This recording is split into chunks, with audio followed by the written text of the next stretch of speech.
Bonjour tout le monde, je suis super contente de vous retrouver aujourd'hui pour une nouvelle vidéo un peu spéciale aujourd'hui puisque je vous retrouve dans le cadre de l'événement Bébé en livre.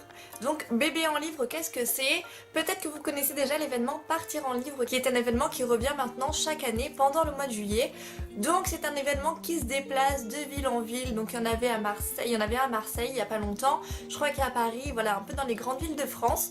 Et il y a tout plein d'animations qui sont proposées aux enfants autour de la littérature jeunesse. Donc ça c'est l'événement Partir en livre. À côté de ça, donc le booktuber Nathan a créé un événement avec d'autres personnes qui s'appelle Booktube et la blogo en livre, qui là est la même chose que Partir en livre, donc des animations autour de la littérature jeunesse mais transposées sur internet, donc que ce soit par le biais des blogs ou des chaînes YouTube.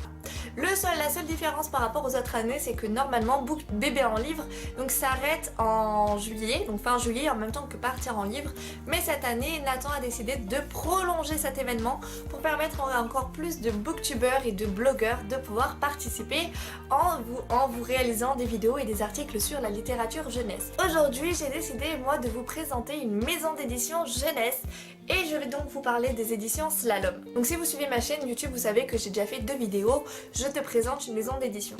Et moi c'est un thème qui me tient à cœur parce que j'aime bien faire découvrir des maisons d'édition à tout potentiel lecteur. Et du coup je me suis dit pourquoi pas aujourd'hui vous présenter une maison d'édition certes, mais qui reste dans le thème puisque c'est spécialisé jeunesse. En plus de ça vous allez voir que c'est une maison d'édition que j'affectionne énormément, donc je suis très contente de pouvoir vous en parler un peu plus aujourd'hui. La maison d'édition Slalom est née en 2016, donc c'est une toute petite maison d'édition toute récente encore, mais vous allez voir qu'il a déjà publié beaucoup de livres et de très bons livres. Donc j'ai pu découvrir cette maison d'édition via NetGalley, donc j'avais lu le roman Les Grandes Jambes, donc écrit par Sophie Andriensen, si je me trompe pas, donc je vous mettrai la couverture ici, et c'est comme ça que du coup j'ai découvert la maison d'édition. En fait cette maison d'édition, un peu comme son nom l'indique, donc Slalom, veut slalomer un peu dans tous les genres, faire découvrir un peu de tout aux enfants de 8 à 12 ans. Je dirais que le public concerné va de 8 ans jusqu'à au moins 16-17 ans, après forcément les adultes, mais on n'est pas les premiers concernés par des livres jeunesse quand même. Avant tout c'est les enfants, mais voilà. Plutôt que faire 8-12 ans, pour moi les enfants qui sont vraiment concernés c'est plutôt les 8-16-17 ans. Donc on touche vraiment un public très large, les préadolescents, les adolescents et les presque adultes. Et du coup je vais vous lire une petite description justement pour vous parler de cette idée, de cette envie de la maison d'édition d'aller un peu partout, de faire découvrir plein de choses différentes. On le trouve donc sur le site de la maison d'édition en page d'accueil, donc si vous voulez aller le voir, de toute façon vous avez le lien dans la barre d'infos. Slalom, c'est le contraire de la ligne droite, du chemin tout tracé, parce que nous souhaitons que notre catalogue soit à l'image de nos lecteurs. Intéressés par des sujets très différents, curieux de tout, un peu tous azimuts. Du coup, je vais vous présenter un peu les livres que moi j'ai. Alors, vous allez voir qu'il y a des séries vraiment très différentes. La première série que je vous présente, c'est aussi ma série préférée, je dois vous l'avouer. Vous allez vite comprendre pourquoi. Donc, c'est la série Quart de frère, quart de sœur.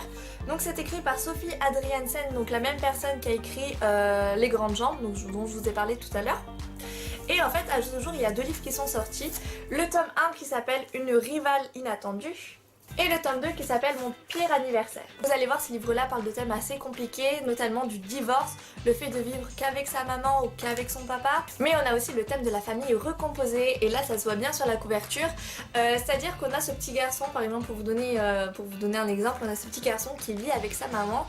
Et puis un jour il va voir arriver cette petite fille qui est Viviane, qui elle habitait dans les îles auparavant. Et elle arrive avec son papa. Donc là vous commencez à vous imaginer ce qui va se passer.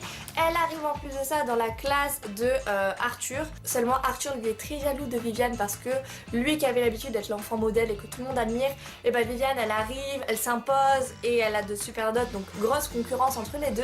Mais comme si cela ne suffisait pas, leurs parents décident de sortir ensemble. Donc voilà que Arthur est obligé de cohabiter avec Viviane et inversement. Donc on parle vraiment de thèmes compliqués et en même temps d'une manière assez drôle parce que c'est quand même pour les enfants à partir de 8 ans. En plus de ça, le livre est absolument magnifique, donc je vais vous présenter par exemple le tome 2, parce que niveau couverture je le trouve plus beau que le tome 1 encore. Donc voilà, on a des couvertures qui sont super belles, on a des couvertures cartonnées avec rabat. Hop, ici et ici, donc là on a ça pour les 2 tomes pour le moment. Et puis surtout on a énormément d'illustrations, donc comme vous allez le voir, hop. Ici on a des illustrations de pleine page. Et puis on a des petites illustrations voilà, qui interviennent au milieu des chapitres. mais genre toutes les 2 pages à peu près vous avez de toute façon une nouvelle illustration et c'est ça dans les 2 tomes et j'aime beaucoup les thématiques du coup qui ressortent de cette série. Ensuite là je vous présente une nouvelle série, donc il n'y a que le tome 1 qui est sorti, c'est les aérochats, donc là c'est comme chien et chat. Ce livre là on va dire que c'est plutôt les collégiens qui pourraient être intéressés. Après c'est assez délicat de donner une tranche d'âge par rapport à chaque livre.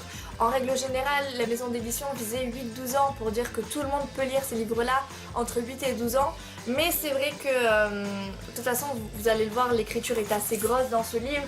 Mais je pense que ça peut intéresser davantage les collégiens parce que ça parle de l'histoire et notamment de la guerre mondiale.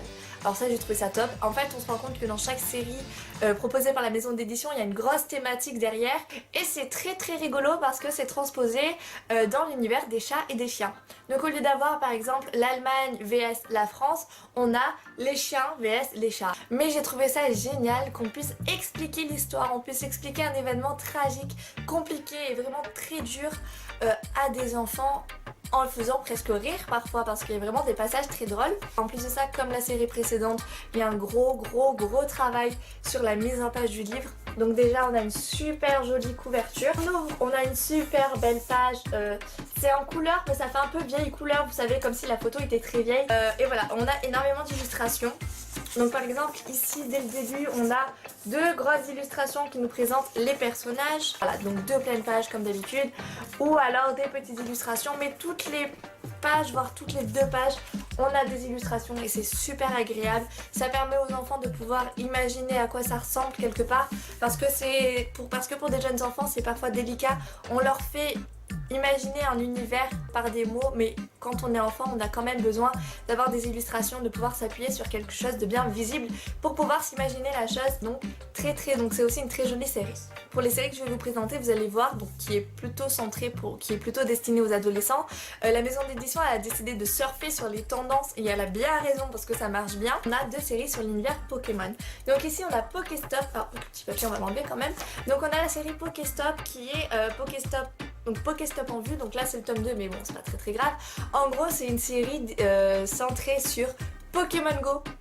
Voilà, si vous voyez un petit peu de quoi je veux parler, qui est un peu le gros événement qui est sorti l'année dernière ou il y a 2 ans, je sais plus, je crois que c'était l'année dernière. Voilà, et du coup c'est vraiment le thème en fait de cette série là, des enfants ou une bande d'enfants qui vont se la jouer un peu enquêteurs et qui grâce à l'application Pokémon Go vont devenir les justiciers du quartier. Voilà, à peu près. Donc je vais pas trop vous en parler, j'ai lu le tome 1. J'avais trouvé ça trop cool. C'était je crois le voleur de Rondoudou, quelque chose du genre. Notre bande d'amis décide d'aller enquêter sur le vol de gâteaux dans une boulangerie, donc de gâteaux Rondoudou dans une boulangerie et ils vont y arriver grâce à l'application Pokémon Go. Donc me demandez pas comment ils font, c'est un peu le mystère du livre mais j'ai trouvé ça vraiment super. Et la deuxième série donc centrée sur Pokémon c'est Camp Pikachu et là c'est mon coup de cœur, je préfère celle-là à celle-là parce que c'est pas vraiment la même chose. Donc c'est écrit par le même auteur, donc on voit que cet auteur est vraiment à fond dans l'univers Pokémon et là en fait c'est carrément une colonie de vacances donc qui s'appelle Camp Pikachu dans laquelle tous les enfants qui y vont vivent plusieurs semaines autour des Pokémon. Alors certes les Pokémon on sait bien que ça reste un jeu, donc à la base des cartes à jouer, puis une série à la télé, puis un jeu sur téléphone et sur les consoles. Mais voilà, ici il n'y a pas de Pokémon vivant ni quoi que ce soit, c'est juste un camp de vacances dans lequel les animateurs et les enfants proposent plein d'activités autour de l'univers de Pokémon. Donc ne vous attendez pas à voir surgir des Pokémon sauvages un peu partout, on reste quand même sur les jeux Pokémon et j'ai trouvé ça trop cool. Surtout ça nous donne envie, nous, d'aller dans ce genre de camp de vacances et malheureusement on se dit non on est adulte, on n'est plus trop enfant, on peut pas y aller. Mais franchement si une personne veut bien créer ce genre de camp de vacances, je suis sûre que ça aurait trop de succès. Donc à côté de ça, pour continuer à surfer un peu sur la tendance, on a la série Ma vie en vlog, donc vlog, YouTube, vidéo, ça y est vous faites le lien. Donc en fait c'est une série qui parle de jeunes adolescentes qui ont je crois 12 ans, 11-12 ans, quelque chose comme ça. Donc une bande de filles qui décident de se mettre toutes ensemble et de créer leur propre chaîne YouTube. Et du coup voilà, c'est une série dans laquelle on va suivre à chaque fois les vidéos que vont créer ces filles, pourquoi elles créent ces vidéos là, qu'est-ce que ça va leur apporter, quelles vont être les vidéos qu'elles vont finalement mettre en ligne. Et évidemment à partir de là on va voir plein d'histoires entre copines, avec les garçons, blablabla. Et ce qui est cool avec ça c'est que à la fin, hop, donc à la fin de chaque tome on nous propose le top 10 des conseils pour créer tes propres vidéos sur YouTube. Donc là c'est le numéro 2 parce que c'est la deuxième tome. Et en fait à chaque tome on a des conseils pour créer sa chaîne YouTube.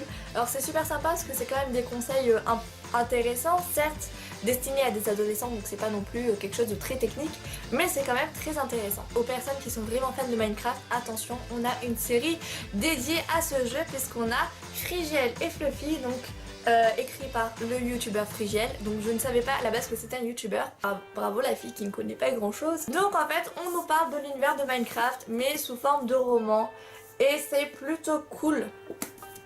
Voilà. Donc là on n'a pas non plus d'illustration, on a quand même un livre qui fait 300 pages même si c'est écrit assez gros. Donc clairement ouais, collège, lycée, collège ça dépend si vous jouez à Minecraft, plutôt destiné voilà, aux adolescents. Et voilà, donc c'est plutôt cool pour les personnes qui aiment beaucoup jouer aux jeux vidéo et notamment à Minecraft. Je pense que vous allez pas mal vous retrouver dans cette histoire-là. Je vous présente pas tous les livres que j'ai en ma possession parce qu'il y en a qui ne seront pas partie de séries, tout ça. Là, vraiment, dans cette vidéo, je vous présente les différentes collections, les différents thèmes qui sont abordés. Si vous voulez vraiment voir tous les livres qu'il y a aux éditions Slalom, vous pourrez aller cliquer sur le lien que je vous mets dans la barre d'infos et là, vous aurez toute la liste. En tout cas, voilà, moi c'est une maison d'édition que j'aime beaucoup et je voulais vraiment vous la présenter aujourd'hui dans cette vidéo. Alors du coup j'espère que ça vous aura plu, que ça vous aura donné des idées peut-être de lecture. N'hésitez pas à me dire en commentaire si vous connaissez déjà cette maison d'édition, si vous avez déjà lu des livres qui sont parus, s'il y en a certains du coup qui vous donnent envie maintenant, voilà, n'hésitez pas à tout me dire en commentaire, bien entendu j'y répondrai. Du coup voilà, c'est fini pour aujourd'hui, mais demain n'hésitez pas à aller voir le blog de Celle qui lit dans la nuit. Je vous mettrai le lien en barre d'infos parce que demain c'est elle qui continue l'événement Bébé en livre en postant un article sur son blog pareil sur la littérature jeunesse. Donc voilà, comme vous l'aurez compris, ça fait une chaîne. Aujourd'hui c'était moi, demain c'est elle. Donc demain n'hésitez pas à aller voir son article sur son blog. Allez pister la barre d'infos, vous aurez toutes les informations. Du coup je vous remercie d'avoir regardé cette vidéo et je vous dis à très vite pour une toute nouvelle. Au revoir.